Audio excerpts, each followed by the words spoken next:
আসসালামু আলাইকুম, সবাই কেমন আছেন? আশা করি সবাই ভালো আছেন। আপনাদের বাড়ির আনাচে কানাচে যদি বিন্দু পরিমাণ জায়গা খালি থাকে, তাহলে আপনারা পরিবারের চাহিদা মেটানোর জন্য সবজি চাষ করতে পারেন।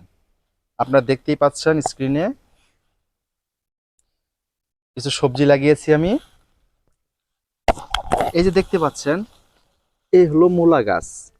এই মূলা আমাদের মানবদেহের জন্য কতটুকু যে উপকারী তা আপনাদেরকে বোঝাতে পারবো না। এই মূলায় রয়েছে প্রচুর পরিমাণে vitamin C, calcium, magnesium, phosphorus. এই মূলা খেলে আপনাদের বদহজম দূর হবে। যাদের রক্তের কোলেস্টেরলের পরিমাণ বেশি, তাদের রক্তের কোলেস্টেরল কমবে। ডায়াবেটিস রোগীরা নিয়মিত মূলা খেতে পারেন। এই মূলা খেলে আপনাদের যাদের রক্তের উচ্চচাপ রয়েছে, অর্থাৎ হাই ব্লাড প্রেশার, তাদের রক্তের ব্লাড প্রেশার কমে যাবে। তাই নির্দ্বিধায় আপনারা মূলা খেতে পারেন।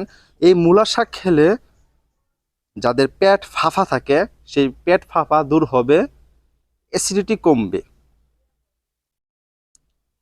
দেখতেই পাচ্ছেন কত সুন্দর হয়েছে। আমি এখানে কোনো রকম সার ব্যবহার করিনি, সম্পূর্ণ ন্যাচারাল। আসুন এদিকটা দেখি।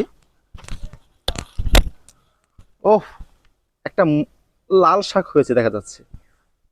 ওয়াও, আরো কিছু লাল শাক বের হয়েছে। আসলে লাল শাক তো আমি এখানে বুনিনি, তাও লাল শাক হয়েছে। ওহ, প্রাকৃতিক লাঙ্গল দেখতে পাচ্ছেন? কেঁচো, কেঁচোকে প্রাকৃতিক লাঙ্গল বলা হয়। দেখেন দেখেন কেঁচোটা কি করতেছে।